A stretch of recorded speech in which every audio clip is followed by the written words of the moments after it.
Hey, hey. Happy Friday. Happy Friday to everybody who's on. I see some comments in here. MP's video was hard to watch. Eek. And I see it was a good watch. Okay. Well, I guess some of you guys actually know what I'm going to be talking about tonight. I was actually sent this video. Looks like it was posted maybe a week or so ago.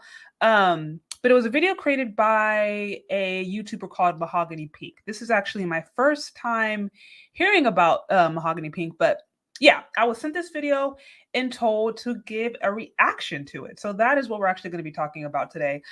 Just a few quick housekeeping rules before we do anything. First of all, I just want to thank everybody who support the show. Actually, let me see if I can bring up my bring up my supporters. Want to send some shout outs there to the supporters. I want to thank first off, I'm pulling it up right now. Oops, where'd you go? Where did you go? Where did you go? Where'd you go? I'm pulling it up if I can find it. Dang, I'm having some issues. Kevin, okay, I wanted to thank Kevin Rowe. I wanted to thank Kevin Rowe for the super chat. I appreciate you. I see. Hello, Shay. You're a gorgeous black woman. Thank you for sending up for Black Men and I Love Her. Thank you, God Body 1988. Thank you for stopping by. I know this is a little bit later. I usually don't do like lives on Friday evening-ish, but I figured why not? I'll try not to take too much time. But yeah, like I said, I was sent this video from a content creator named Mahogany Pink. I was like just introduced to her. But yeah, somebody sent this to me and we're like, hey, we'd like to get your feedback on it. Looks like it was posted like at the end of last month, but it has quite a bit of views. So I'm excited to get in this with you and share my perspective. If you are on, please get the likes up. Please tag anybody on this video who you think might find it interesting. And we're just going to have a conversation. If any of you guys have already seen the video, let me know. It looks like I have 2 people that have already responded and have seen it. So yeah, let's just get started. So I'm going to pull it up real quick. Also, again, thank you so much those of you who have supported this channel. If you want to continue to support this channel, you can find me on Cash App or Venmo. Also, feel free to send in your super chats. Lastly, I just rolled out channel membership. So now you can become a monthly member and receive exclusive content created just for you. So check out my membership page on the YouTube channel if you are interested, if you want to show some love to this channel, and if you want to get some exclusive content. So we're going to get right into the video. Let me pull it up. Okay, so this one, I guess it was called The False Promise of Black Love. Interesting title. Let me pull it up right now.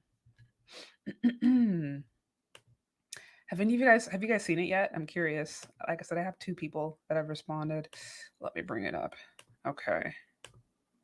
The False Promise of Black Love. So, let me see if I can actually do this side to side. This might be better. Oops. Nope, not that one.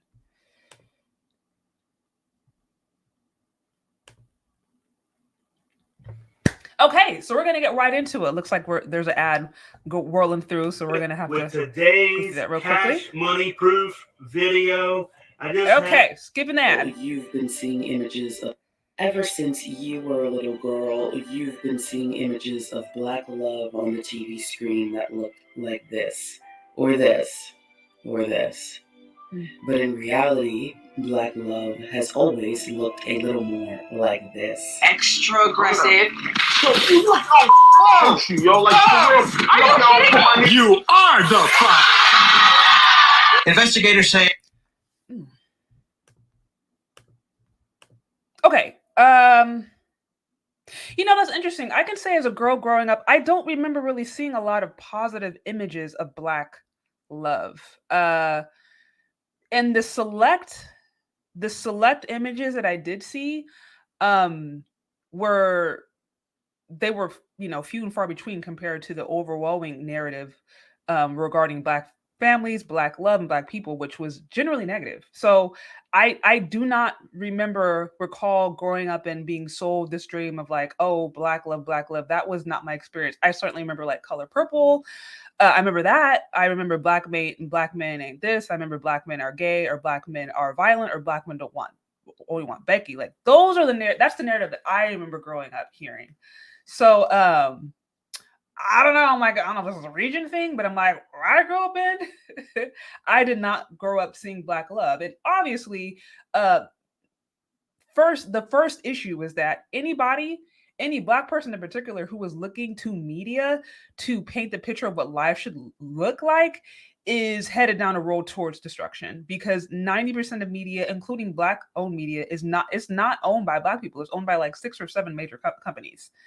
So if you are a person, especially if you are a person of color that is looking to media to paint a picture of how you should look, and you're not involved in that conversation, then like you can't be surprised if you're not necessarily portrayed in a bad way, because Black people, we don't really control the narrative of how we're portrayed. Like I said, even Black owned companies or Black, or not even Black owned companies, Black centered channels are not owned or funded by Black people. So out the gate, I'm like, ooh, that's like a bad premise. Like anybody who does that, you're gonna be disappointed. And of course, you're going to see horrible things about Black people, because Black people are not the ones controlling the narrative. They're not the ones telling their own story. It's other people. It's other people outside of the community telling a story about something, and that can create all kinds of problems. So that's like my first thought. Let me pull this back up. After killing Kenyatta, O'Neill brutally murdered his 9-year-old daughter, Ranivia, and tried to stab to death his 8-year-old son, also named Ronnie, before setting him and the house on fire. In case you didn't know, sociologists that have studied the decline and dysfunction of the Black American family are for the most part in agreement. The model of exclusive Black love, that is to say, a culture where Black people in America will only make themselves romantically available to other Black people in America, is unsustainable. Okay, a couple of things. That's interesting that there we see the video of the violence towards the Black woman. Hey, what's up, Bobby? Bobby, right? So many people are live right now. Oh, interesting. Like I said, I rarely, if ever, go live this time of night, but I wanted to. Also, if you're on, please get the like, tag anybody on who you think may find this interesting. I'm doing a live reaction video to this, I guess, false promise of Black love that went viral, or that got a lot of clicks. I was sent this video earlier today, and someone asked me to talk about it, which is why I'm going live tonight. But anyways, back into the video. It's interesting that that clip portrayed the violence between, Black men being violent against Black women. I actually did a video about this earlier this week. Check it out. I may actually link the description to this in the description box, but I did some research, and what I found is that let's just say this, what is actually commonly portrayed as far as violence is actually not necessarily substantiated by facts. What we see is that women in general across the board of all ethnicities actually tend to be more violent towards men. They actually tend to instigate violence towards men. And I break this down. You may or may not agree. But this is actually what the research is showing, that women are instigating violence more. Women are actually in many cases starting the fights. And again, there's different theories as to why it hasn't necessarily come, like the full reason as to why is not clear. Some people are saying, well, these women are instigating fights or instigating violence due to self-defense. There's all these different theories, but case in point, across the board, Black people, white people, Hispanic, the women were actually instigating. The women were more violent. So that video clip right there, where we're seeing the Black men go against the Black women, that certainly does exist. But we can't paint the picture as if women aren't fighting back, or at the very least fighting first, because that is actually what is happening. Yeah, so check out the video. Check it out. I'm going to leave the link to that video in my description. You check it out and let me know your thoughts. And moving on. All right. Actually, I have like too much stuff up here. Let me make this easier on me. Okay. Specifically, Black women's collective decision to make themselves exclusively available to Black men is unsustainable. Okay, so the existence of Black people is unsustainable. That's essentially what she's saying. From what I understanding, she's saying sociologists, which God only knows what sociologist this is, but apparently sociologists are saying that Black women actually marrying and procreating with Black men is unsustainable. What sociologists are you listening to? Because the foundations of any healthy civilization, of any healthy society, of any healthy culture is actually the reproduction of that culture. That's like common sense. So I'd be curious to see sources regarding that, because it's hard for me to believe that a sociologist would basically say, hey, the existence of this people group is unsustainable. That's essentially what she just said, unless I'm misunderstanding. But essentially what she said is Black women marrying or being with Black men is unsustainable. And I'm like, okay, so then basically Black existence itself is unsustainable. I don't know that that's a good idea, and I don't know that that's healthy, and I can't imagine that's what they actually meant. So I'd be curious to see what sociologist she's referring to. Also, by the way, sociologists also at one point in time said that Black people who ran away from the plantation, who were enslaved, were mentally ill and had the thing called drapomania. So we also want to take into consideration what sociologists we were listening to, because not all of them have, and this has been proven, right? There has been false pseudoscience which has been proven to be detrimental. So again, who are you listening to? I would love to see sources on this to get more of an understanding of what they mean, because it's hard for me to believe that somebody in any profession who's actually studied sociology would, back away and say, hey, this culture recreating itself is unsustainable, unless they want to create genocide. But continue. Also, for those of you who just dropped on, thank you. Please get the likes up, tag anybody on this video who you think may find it interesting. We are talking about the false promise of Black love. I was sent this video earlier today. Somebody asked me to do a reaction video. This is actually my first ever reaction video live. So it's interesting. But yes, also if you like this content, please feel free to send your Cash Apps and Venmos to Shay Sade, or send your Super Chats. I appreciate all of you guys. I see when men call out what women do wrong, we hate women. When women call out what men do wrong, it's telling her truth. Oops. Barbara, you better be quiet telling that truth there. You better watch out. No, you're right. I agree that there's somewhat of a double standard. I will admit that. Okay, moving on. Why? Well, short answer, there aren't enough marriageable hetero Black men to meet the demand of marriageable hetero Black women. Most experts name mass incarceration as the leading cause, but whatever you think. Okay, I'm sorry, guys. I'm actually legitimately trying to get through a point. There's not enough hetero Black men who are marriageable. Okay, because that's interesting, because I'm like, what about the 54% of Black men who are single and childless, meaning they don't have kids, they're not married, and they are very much available? So what about them? Also, heterosexual, she's talking about straight. This is, to me, that's implying that there are many Black men who are gay, and I'm like, statistically speaking, that's just not true. There are certainly gay Black men out there. There are gay people out there, but it's not an overwhelming amount to where it would have such a drastic impact on the community.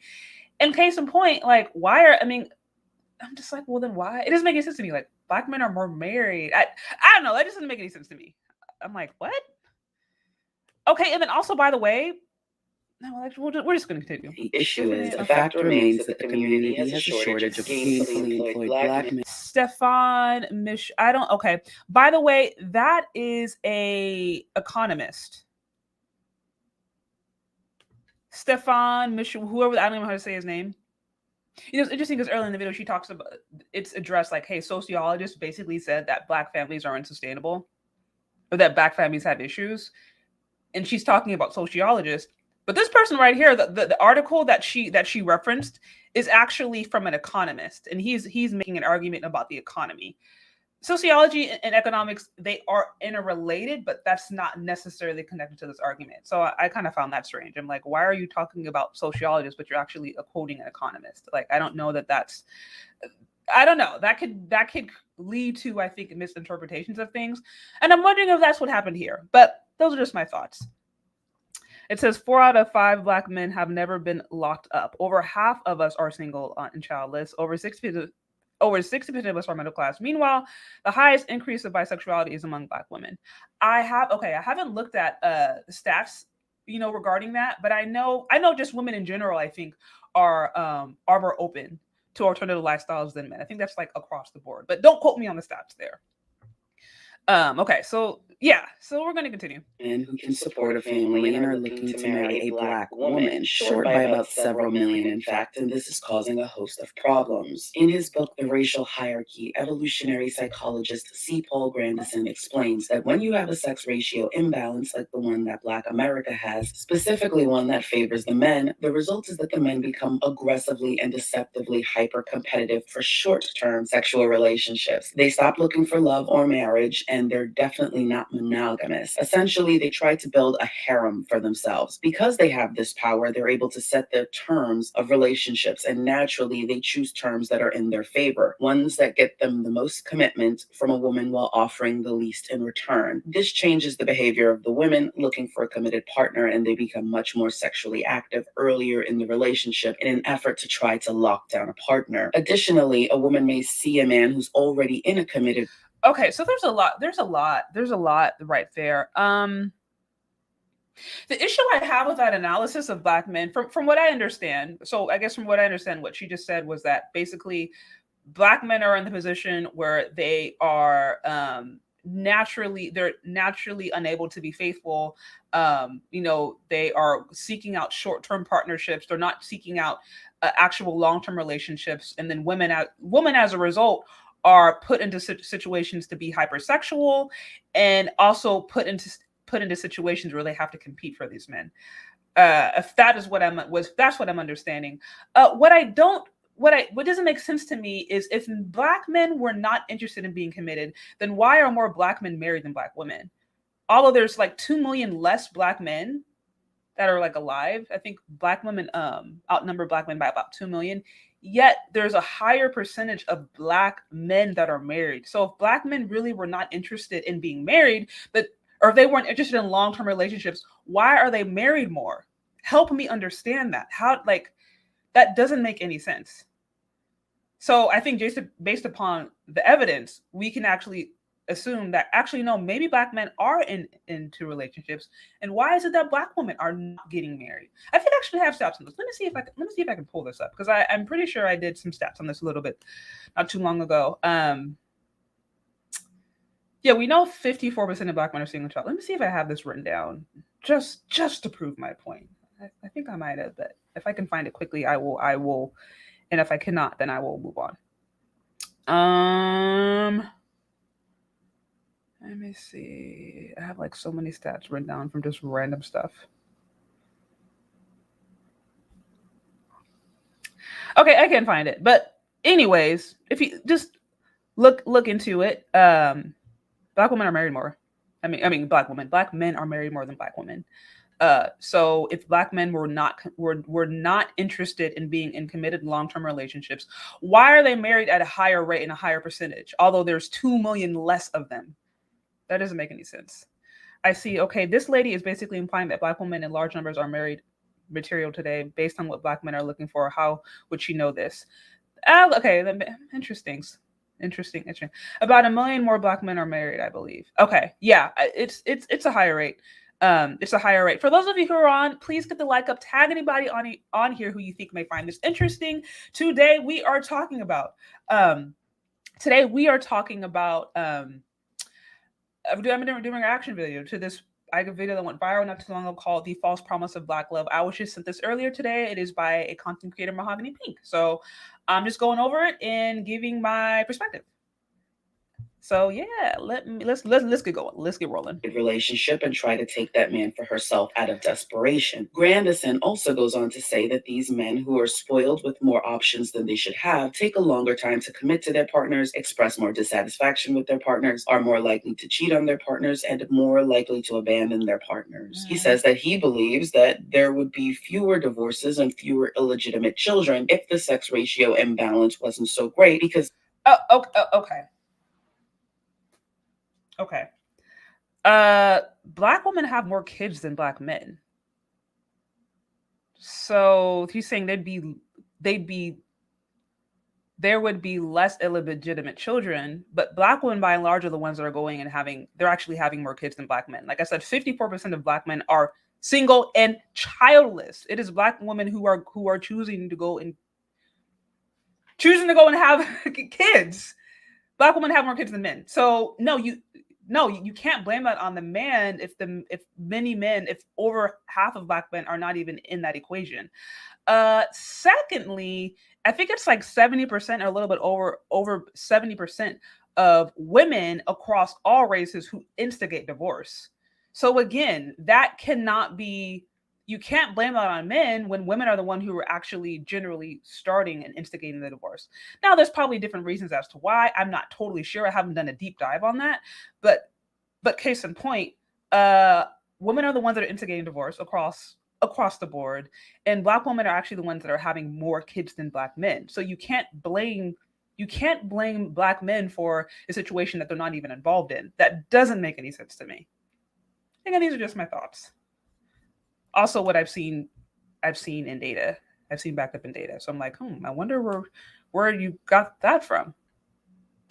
Well, the men would be more loyal. And in part because of that imbalance, we now have a culture that permits, maybe even encourages Black men to use their status as marriageable, i.e. a Black man with a job who isn't in jail, as leverage for as many sexual partners as he can get. And if you try to quote unquote compete for these men, you'll likely find yourself locked into extended periods of situationships, entanglements, and sneaky links as friends with benefits, or worse, permanent placeholder girlfriends, commonly known as wifeys. In other words, very little return on your investment. And yet, you are being pitched Black love by Black media and the conscious community like it's the answer to all of your problems. Like I said this earlier, when has Black love ever been something that's permeated media, mainstream media? When has that ever been the case? Help me understand.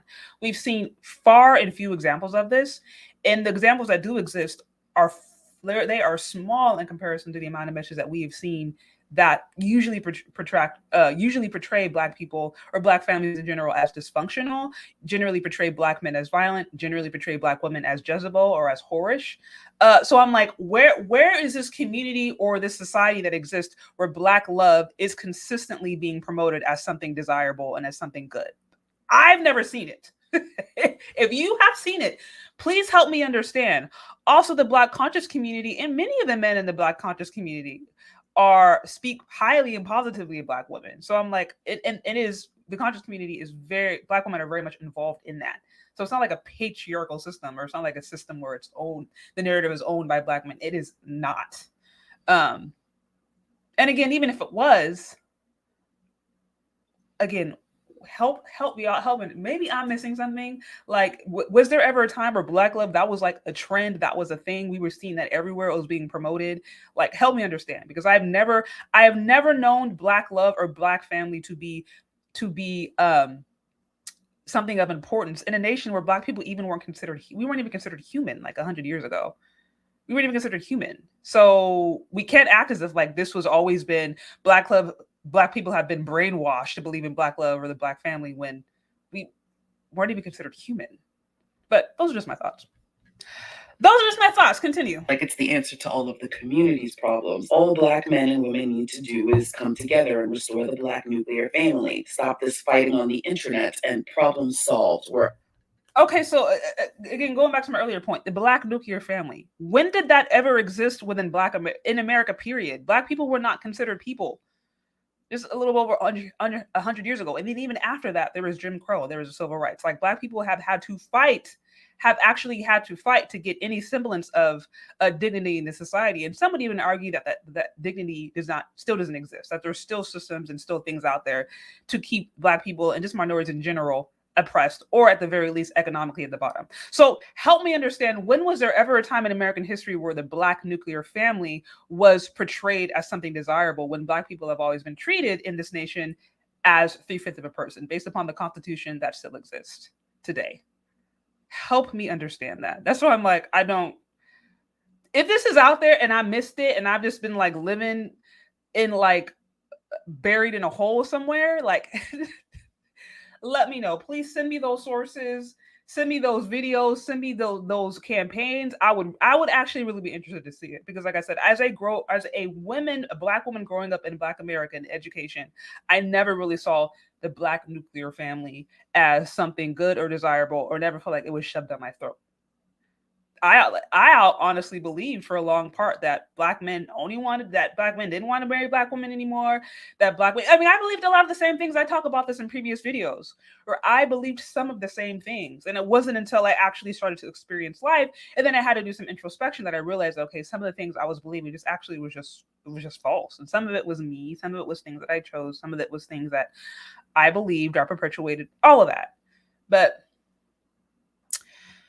yeah, help me understand. Like, help me understand. If you guys know of sources, I would be curious to hear. For those of you who have hopped on, thank you. Please get the likes up. Tag anybody on here who you think may find this interesting. Show some love. Show some support to Cash App or Venmo Shay Sade. We're going over the false promise of black love. This is a video that was sent to me earlier today. Somebody asked me to do a reaction video of it, so that's what I'm doing.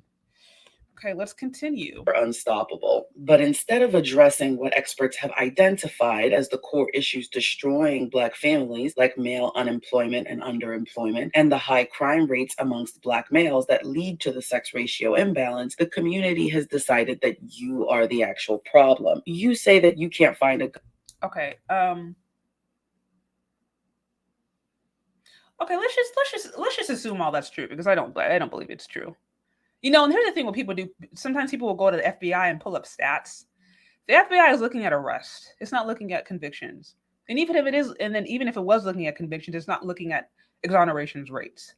And we can't act as if we live in a system where innocent people have not been put behind bars at large portions, especially people who happen to have a certain phenotype. We can't act like that doesn't exist. So you can't just go to the FBI and say, "Oh, well, there's all these arrests." Because arrest does not equal conviction. And there's plenty of studies out there to show that, yeah, there are certain people that are profiled more than others. That is clear across the board. So I don't know if she's referring to FBI stats, but I have seen that used sometimes. And I'm like, that is an example of, I think it's statisticulation. That's a hard word for me to say. But it's basically taking stats or just taking random numbers and using them to actually prove a point, without actually going through the proper methodology to come to the final outcome. And people do that all the time. People just pull stats out of nowhere just to prove a point, working backwards from their conclusion, without actually sitting down and trying to get down to the nitty-gritty of what it actually means. There is a reason that, you know, there are actual professions dedicated to looking at stats, looking at all the different variables, looking at multivariate analysis to actually come to a conclusion. There is a reason that there are professionals who are trained to do that. And we get in trouble sometimes if we just read a random article from www.whitesupremacy.com about Black men, and then we take that stat and we say, "See, I'm not saying that's what she did," but I'm using that somewhat as like of an extreme example of what I've just seen in general sometimes done in this space. So I'm like, we got to take all things with a grain of salt. And it is also really important to understand how numbers are used, how things are applied, so that you don't come to improper conclusions. So just saying, but yeah, that's a tangent. With that said, okay, let's just say Black men are the least employed. Black men make the least amount of money. Let's just say that's true. Black women make less money than men. Black women make less money than men by and large, statistically speaking. So I'm like, if we all believe Black men are so horrible and they're underemployed, what is this saying about Black women? What is this actually saying about them? If that is the case, let's just assume that's true. I'm not saying it is, but let's assuming that Black men don't make enough money. They're all underemployed. They're the most violent, yada, yada, yada, yada, yada. Black women make less money than Black men. Also, and I talk about this in my video that I posted earlier this week where I look at domestic violence rates. Black women instigate violence more than Black men. If we really want to do a comparison, and I hate doing that. To me, I really hate comparing genders like that, because I think anytime you get in that situation, it is so volatile and it's already starting based upon the wrong foundation. But I'm like, if you're going to go there, if you really want to go there, the conclusion he came to was actually wrong. So, yeah. I said, okay, so where can I go and look at some stats for Black men? Because women use stats against us, and these are, you're saying, where can I go to look some stats for Black men? So I have a few videos where I go into this and I cite sources. I will try to cite some sources in the description. Also, if you just go back, like I think I had one where I talked about just modern women, and just where they're at financially. I talked to it there, and I actually do use a few sources. So there's a few of my videos that I kind of break it down and I include the sources. So have fun going back looking at those videos. Also, I'll try to include some of the description of this video, just so that you can get a sense of what's going on and you can kind of read through. I think Black women just see everything put up against Black men and the massive disadvantages we have to gain power and influence. They are just giving up unwanted betrayers for other races of men.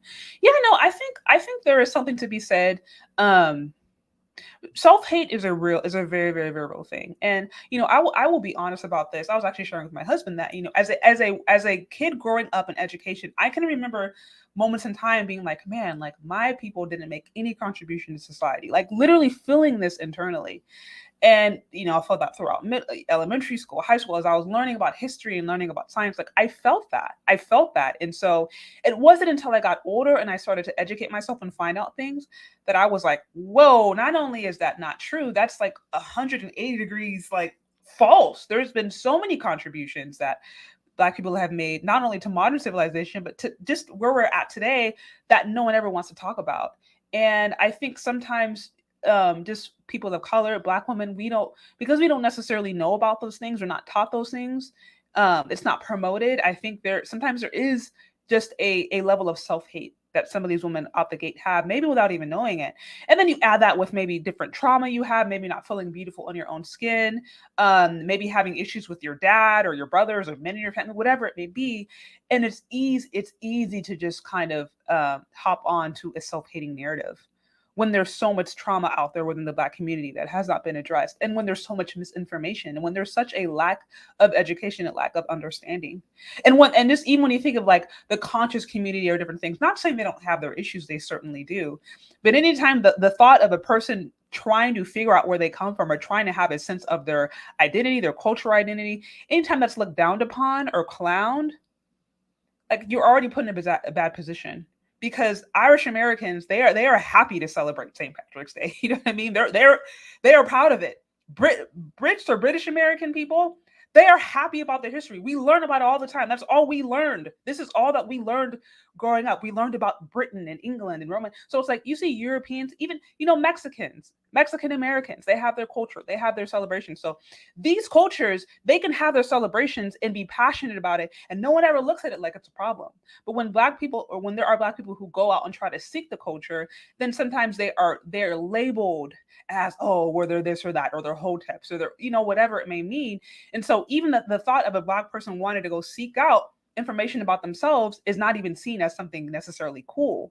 And like I said, there is corruption within the conscious community, so I understand why that can be easy. But that doesn't take away the fact that a person should never be demonized for wanting to learn the truth or just wanting to learn about where they come from, outside of all the bad narratives that we've heard.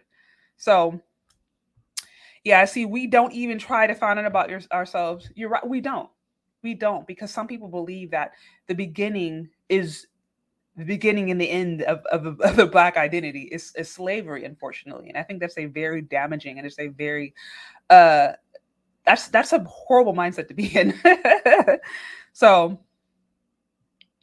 yeah, see, Pan-Africanist Black people are demonized and ostracized by other Black people. They are, and that's what I was saying. Anytime you create a culture that demonizes people who actually want to find out the truth or just want to explore their culture, is bad, because that does not exist in any other cultures. You're never going to have an Italian person going to another Italian person being like, "Oh, or you're horrible for wanting to celebrating your holidays, or for wanting to learn Italian food," or well, you're doing or have a Mexican person talk to another Mexican being like, "Oh, well, you're doing too much because you want to speak Spanish." "Oh, well, you're doing too much because you don't see that."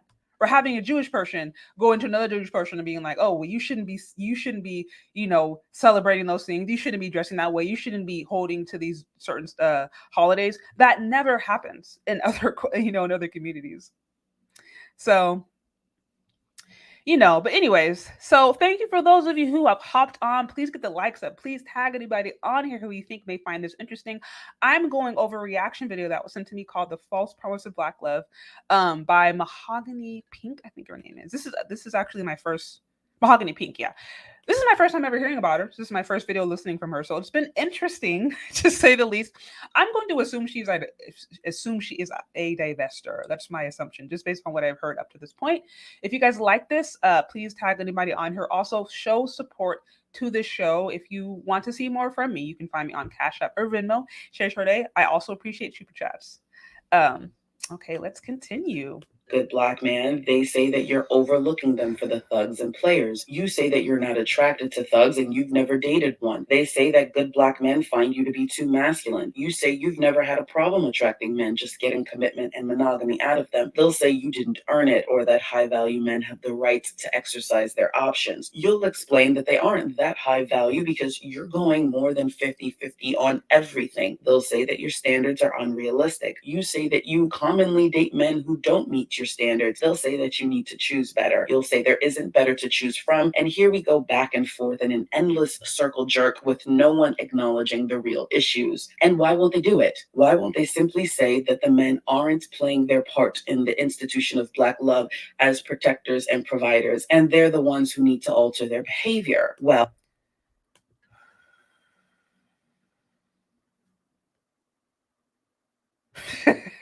that was a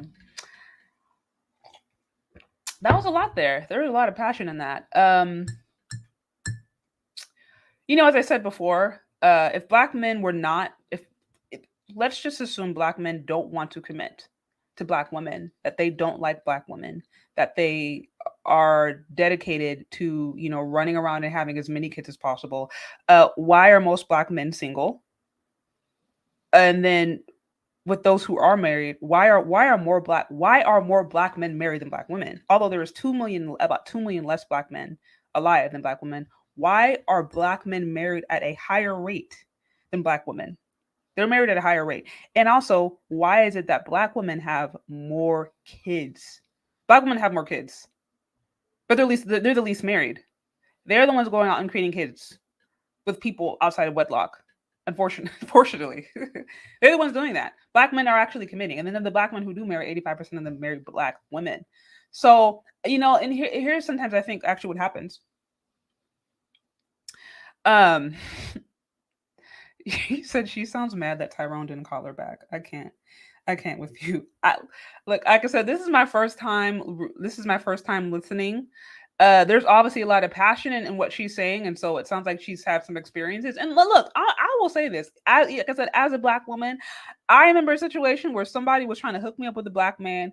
He looked at a picture of me, and she was like, "She's beautiful, but I ain't gonna date her. She's black." This was a black man. This was a black man. So I'm not gonna sit here and act like that there's not dudes out there who for whatever reason don't want to date black women, or maybe they've just been burned. Like, I'm not gonna act like those situations don't exist. But me personally, I still dated black men after that. I just figured, I was like, okay, that's his personal issue, but there's other black men out there who want to date me. So, I try not to paint that as like a picture of this is how all black men are. But especially out in the San Francisco Bay Area, it seems like, honestly, especially depending on where you go, it seems like there is such a high number of black men with non-black women, like depending on where you go. But you also see high levels of, you'll see gay relationships, you'll see, a lot of interracial relationships. Sometimes you'll see, different ages. Like, you see all kind of stuff out here in the Bay Area. So like, if I was to take the Bay Area, or what I see in the Bay Area, and paint that as a picture of what's happening across the board in America, I could come to some kind of crazy, erroneous conclusions, because there's just certain things that happen out here that you may not see in, like, I don't know, East Texas, or you may not see as much in, I don't know, Philly. Like every place has their own culture, for better or for worse.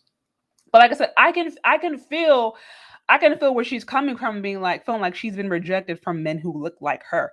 But that's not everybody. That's not everybody, and that's not every man, So the first time I tried to talk to a black woman, she told me she didn't like me because I'm black. Never stopped me from talking to y'all. It's a choice.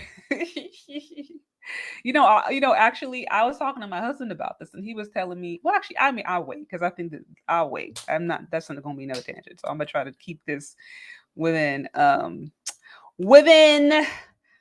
a good enough time. Because admission of failure on their part would be giving you permission to leave them. And a society, however dysfunctional, can survive with very few men, but a society without enough women will crumble. So, as a community, we've decided that come hell or high water, we are going to keep these black women on the hook, waiting and praying and competing for that good black man who will come into their lives and build a family, despite all evidence that this will happen for very few of you. Don't get me wrong, there are some very good black men out there. Hell, there are are some even great men out there who are Black, and there are some dusty Black women, but numbers don't lie. Here's the math. You already outnumber Black men, and for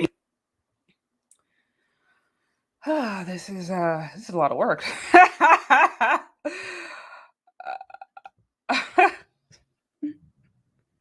It says Black love requires self-love. No, you shouldn't hate yourself. It said out here in Illinois, non-Black Hispanic women are choosing Black men a lot. It's pretty crazy. Black women gotta compete. Race alone shouldn't be enough for marriage. That's place. Yeah, women of all nationalities compete. Like, I don't think that's controversial. Women of all nationalities compete. Now, I mean, now how you define compete is that's its own definition. I'm not saying compete is like you're gonna go out and like, fight another chick for a dude, or you're gonna like, but it can be the indirect way of competing, trying to look the best, you know what I mean? Trying to get his attention, trying to make yourself available. Like all women in some capacity, I think, compete. Also, I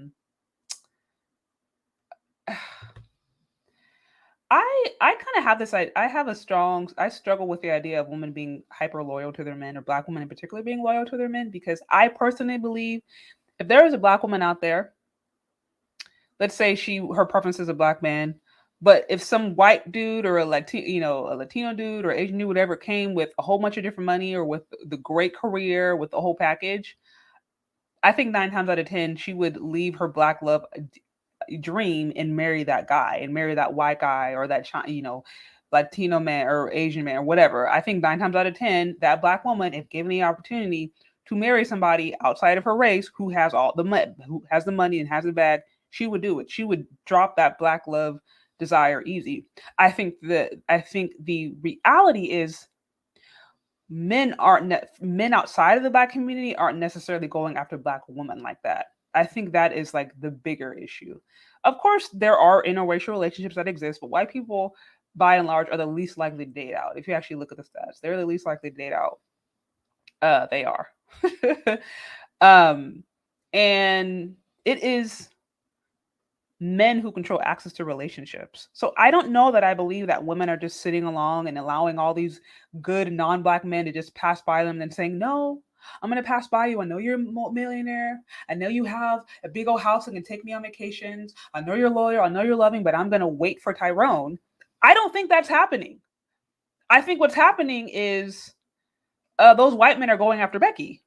Most of them are, because most men want kids that look like them. This is across the board. And I don't think there's anything wrong with that. I think if a Chinese man prefers to be with a Chinese woman, that's okay. That's fine. Out here, I see that all the time out where I stay. I see Indian woman with an Indian man having Indian kids. Chinese woman with a Chinese man having Chinese kids. Like, I see that so much, like all the time wherever I go. It's like, and I'm like, hey, I think that's beautiful. That is an indication of a strong community that is still intermarrying and still creating amongst each other. I don't think there's anything wrong with that.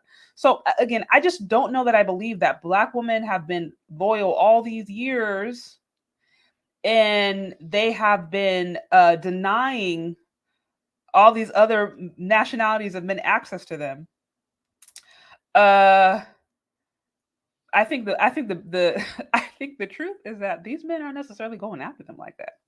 It happens. Like I said, I have some of my best friends are married interracially. Some of my best friends. And I have, like I said, I have friends of all nationalities. So it's like you actually have conversations with people from these, like you're in relationship with these people, then you'll start to hear their perspective. And it's not always what I hear online. So I said women are hypergamous by nature. Of course, there's a great quote that goes, men do what's right, women do what's right for them. Interesting. Okay, we're going to continue. A bunch of reasons. More than half of them will never marry anyone. Of those that remain, almost a quarter of them will marry women who are not Black. Yeah, that's not true. Well, we know 54% of Black men are single and childless, and 85% of Black men who do marry Black women. Yeah, let's continue. Of the men left, 73% cannot financially support a household alone, and you will have to work. So if we're going to talk about the economy, most people in America right now are struggling. This is across the board. The average income right now is around $42,000. That is the average income of Americans across the board in America. Now, if you take it, I think if you want to do like the medium or whatever, where you add in the billionaires or whatever, I think that goes up to like 60,000. But if you take away like the top 0.1%, like the average is about $42,000. That is across the board. 44% of Americans, 44% of Americans are like low wage. They are low wage workers. They're making between $7, between like $15. Some of them are even making less. Like waitresses are, some of them are making less. That is 44%. That is almost half of Americans. And Black people don't make up half of America. So, I struggle with this idea that if a person marries a non-Black, they're automatically going to marry into wealth, because people across the board of all ethnicity and nationalities are struggling. And I think, honestly, it's disrespectful to just kind of like just assume just because somebody looks a certain way, they don't struggle. I think that's a little bit disrespectful. Like, if you actually talk to people from different communities, they'll tell you, like, of course, now if we look at the top 0% or even the top 10%, that does exist, but that is not the majority of the American population. So 73% of women having to work, that stat is shared across the board. That stat could be applied, pretty much be equally applied to all ethnicities, because your average American right now is struggling. That includes Black men. I just saw a report about this. I mean, Black men, that includes white men. And it's men of different ethnicities. I saw a report about this. I don't remember. I can't think of the name, but it was basically, I think it was like something called like the cruelty. It was like the cruelty of, I'll have to find it, because I'm gonna I'm going to mislabel it or missay it. But it was basically in this report. It was an economist going and outlining, saying how one of the reasons there is such a influx of like neo-Nazis, and there's a lot of these different, we're starting to see a lot of division and a lot of heat and a lot of passion and fighting, is because people are financially struggling. And she, in this particular report, this is actually a white woman. She's actually talking about what's happening in the economy right now. She zones in on white men, and she says white men in particular right now are some of the most disheartened, because they were told that America was for them. They're told that America was for them. Their grandfather was able to work one job, have their kids stay at home, and own a home, and they're no longer in that situation where they can do so. This is a white woman talking about the general economic situation of Americans, and then she highlighted white men because she said some of them are the most disheartened or disgruntled with what's actually going on for them economically. So again, do not assume that just because you marry somebody that is non-Black that you're going to be marrying a millionaire, when the majority of Americans across the board are struggling. We are in a pandemic, and that's disrespectful, I think, to just look at somebody who's non-Black and assume that they're rich or they have all this money in the world, because they struggle too. And somebody who's actually in a relationship or knows people who are non-Black, talks to them honestly, knows their situation, knows this, is fully aware. So for those of you who have logged on, please get the likes up, tag anybody on here who you think may find this interesting. I am doing a review of The False Promise of Black Love. I'm going to try to get through this soon, because this is taking me longer than I thought. There's a lot of meat in this, or a lot to discuss. I was sent this video earlier today from somebody. This is from a content creator called Mahogany Pink. You are welcome to go and look at your video and look at a video and see what you think. Send your thoughts, responses, whatever. But I'm sharing my honest review of it. Also, show some love to the channel if you want to support. If you like what you see, you find me on Cash App or Venmo, Chase Sade. Also, you can send in some super chats. And lastly, my final plug. If you like this content and you want to see more from me or have more perks, you can now sign up to become a monthly member. I just rolled that out not too long ago. Check out my channel membership page to learn more. And we're going to continue. Due to the high rates of infidelity, domestic violence, and financial instability, 42% of these marriages will ultimately fail. Less than 50%, I think it's a little bit over 50% of all marriages fail across the board. So we can't paint that picture as if that's just Black people. All marriages are failing. Now, the rates may be a little bit higher or lower, depending upon the ethnicity or depending upon the gender or whatever it may be. But all in all, majority of marriages across the board or at least 50% of them across the board are going to fail. Like that's what it is. So let's not, come on, people. Like that's, y'all know that. Quarter of you who get married will be in marriages where your husband earns more money than you. Less than 8% of those of you who get married to Black men will have the luxury of not having to work at all. In fact, y'all remember what I said? This is the American situation in general. The American situation today in general is that women are going to have to work. This is all ethnicities. So while what she says may be true, I'd have to go back and look at the numbers, may be true. What's even more true is that majority of Americans today are not in a situation where their wife can stay at home and they don't have to bring in some kind of income. As I said before, 44% of workers right now are low wage. 78% of all workers live paycheck to paycheck. I think it was Wall Street Journal that released this, or it was a similar source, but they released this not too long ago. 78% of workers live paycheck to paycheck. 78%. So let's not act like there's just all these families out there, all these other ethnicities are just, rolling in dough, and there's Black people down here who are struggling. Of course, yeah, Black people in many instances struggle the worst. And of course, there is systematic reasons for that. But what's going on right now? Everybody's struggling. Everybody's struggling. Okay. Let's continue. Most high-earning Black men remain bachelors or marry out of their race. So for all of you ladies, that's actually not true. It's actually not true. I think it was, gosh, I'd have to go back and see. I did another video on this, man. I have to put all these sources do my homework.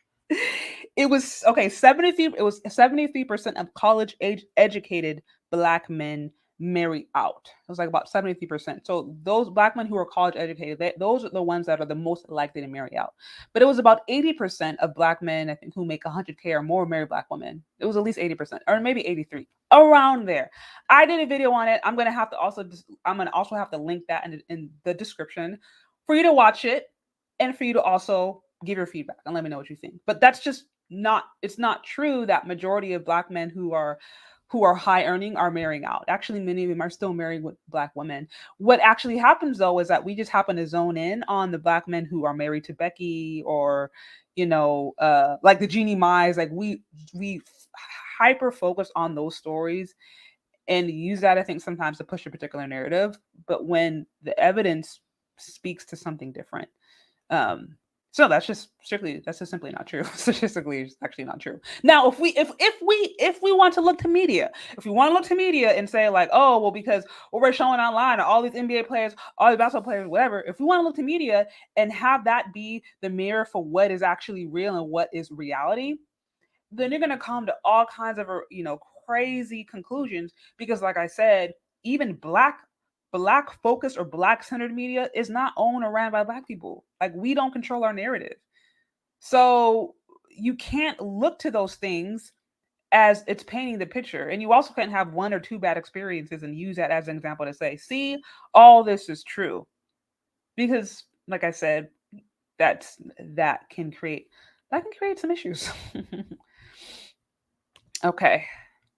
With hypergamous rich Black girl fantasies, I hate to be the bearer of bad news. It's not likely going to happen, particularly for the more richly melanated sisters and the sisters with the West African body types and the sisters with previous children. Your odds are much worse. But hey, if you believe that you're going to be in that small minority, the 13% of Black women overall who are in hypergamous Black marriages, and the even smaller percent who have the luxury of being able to stay at home and raise their children, and you want to bet your future on that belief, go right ahead. Okay, y'all. Okay, I think I might have to wrap this one up, because this is this is taking longer than I thought. You guys, if you want me to do a whole reaction to the video, let me know. Send your likes, send your comments, send your super chats, and I may have to revisit this, because this is going to take me some time to break it down. I'll say this, because I still haven't even got halfway through the video, and I'm like, really? I will say this. Hypergamy, by and large, I think, now depending on how you define hypergamy, it's somewhat of a fantasy. I'll say this. If we assume that hypergamy is marrying a guy that makes more money for you, your average black woman who goes next door and marries a black man living next door is going to be hypergamous because black men across the board make more money than black women still. And this is pretty consistent across all ethnic groups where men generally make more than women. And there's, of course, there's different reasons to this. There's different ideas. There's different, theories behind this. But by and large, black men still make more than black women. So technically, for a black woman to go and marry the guy living next door, 9 times out of 10, she's going to be hypergamous. Now, if you're thinking, okay, hypergamous is I'm going to marry somebody outside of my class, that rarely happens. That rarely, it is such a small percentage. I think it was Forbes that released a report earlier this month, or maybe sometime last month, that said that U.S. is like one of the worst places for economic mobility, meaning U.S. was one of worst places to actually go from one class to another. Most people marry within their class, right? And then there may be a difference between like, okay, lower middle class versus upper. There's a little bit of gray to that, but by and large, hypergamy, you growing up poor and then you marrying this high class rich man, where you're not even in those circles, you don't even know how they do life, you're not around those families, you're not networking with them. That rarely, if ever, happens. Now, again, if we look to the media and if we look to celebrities and superstars as what is supposed to happen to the everyday person, that's where there's a lot of trouble created, because celebrities, those people, they are in their own bubble of life. They don't live like your average person. Right. But if you're just talking, business class owner, people who are owning corporations or businesses, they have their own way of doing things. They're not around common people. These politicians, they're not around common people. They intermarry. They marry among each other. They have agreements. They write contracts. There's matchmaking involved. Like there's an actual, it's not just like happenstance, like, oh, I met him at Starbucks and we fell in love and he just happened to be like a CEO of a Fortune 500 company. No, that's not really happening like that. So like I said, if you technically want to be hypergamous, you can literally go find, I don't know, the dude living next door, the apartment above you. And 9 times out of 10, he's going to make more money than you. That's not always the case, but just if we're just looking at the general state of things, men actually do make more than women across the board. So let's just start there. Like I said, I wanted to do more of this. This won't take me a long time. So I think I'm about to sign off because this is an hour in. If y'all like this video, let me know. Should I do a part 2? I'm gonna need y'all to let me know. Send in some support. So I'm gonna need some support. You can find me on Cash App or Venmo. You can tag people, get the likes up. Let me know in the comment section. Should I do a part 2? Should I go over the second half of the video? I'm literally only 6 minutes in, and we got another 10 minutes to go, and this has been an hour so far. So thank you for the $5 super chat. I see. Ladies, please watch Roxy Beckles and the Crimson Cure. Black women, please read Blueprint for Black Power for Amos Wilson. Love and respect each other. Okay. I think I've heard of the Crimson Cure. I think I've heard of that. Yeah, so let me know if you want me to do a part 2. I did not intend to go this long. But there is a lot of interesting things being said in that video. I'll say this. I will say this. Any message or any idea that leads to the extermination of a particular people group, I think is is problematic at best. Problematic at best. It is destructive at best. That's to say, it's actually really dangerous. So it's interesting. Thank you, Mr. Bobby Wright, for the super sticker. Appreciate it. Anything, any ideology, any argument, any case that it's built, it doesn't matter how sophisticated it sounds. If it leads to the genocide of a particular people group, we have to question its sources. What's interesting to me is that many of the things that were said right now could have been could have been said by a white supremacist. That's why I actually find this interesting, because I'm like, oh, well, you know, I was in this video, I'm like, oh, Mahogany Pink, I think she's a black female YouTuber, and she's for a black woman. I'm like, okay, this will be interesting. So I'm listening to this and I'm like, okay, but you're a black woman, but why? I'm confused. Like, these things is something that I would expect to hear from a white supremacist. So why is that? I don't understand. So, I don't know, maybe I'll have to go and look through some of her more videos and try to get a sense of what's going on. I can't, you know, I've never spoken with her. Like I said, I just found out about her video, but my personal opinion is that we have got to question with a fine, you just got to question anything that's going to lead to the extermination of you. And earlier on in the video, it was literally said that basically sociologists are saying that black women marrying black men is unsustainable. And what does that equal? Genocide. What does that equal? Black existence is unsustainable. Who else would say that? Who else would say that? So, you know, that's why I'm like, this is really curious to me. Some of the stats, you know, I would be open to having a conversation about this. I would love to see the sources, because the different sources that I've seen up until this point, I question either the usage or just the total validity of it. And I think at the end of the day, my personal belief is that you should be able to marry who you marry. Like I said, some of my closest friends are in interracial relationships. Some of my best friends are married people from different ethnicities, black men and black women. So like, I'm generally like, yeah, you should actually marry who you love. I do have an issue though, that when you marry somebody of a different ethnicity, if you now feel the need to go and demonize your community or demonize people, because I think there's a way that you can be constructive about where you come from, but still be honoring or still be respectful. But you should never demonize a people group. We can't ever look at anybody or any people group and act as if they're all evil, because people are created in God's image, and we can't say that God created something that was just, you know, meant to just be evil. Everybody has the capacity to be evil, and everybody has the capacity to be good. But you can't put any people group above the other, because life does not work like that. And I think if we as black women are told, or we are schooled, or we are encouraged to do that, to believe things that are actually really damaging to our self-esteem, if we are told to hate the men that created us, or hate the men that and for very many reasons are responsible for where we're at today, that's bad. And that is how you lead to self-hate. And that's also how you lead to situations where you may marry somebody who's of a different ethnicity. You may marry a white guy, or I don't know, a Mexican guy or Chinese guy or Armenian guy or whatever, and feel like you're safe. And then you find yourself getting beat. You find yourself being left because you thought, okay, well, white is right. And you never looked at his character. And you have to always look at people's character. Thank you, David, for the super chat. Thank you for the super chat. I appreciate it. You have to look at somebody's character, and you can't be blindsided by how they look on the outside.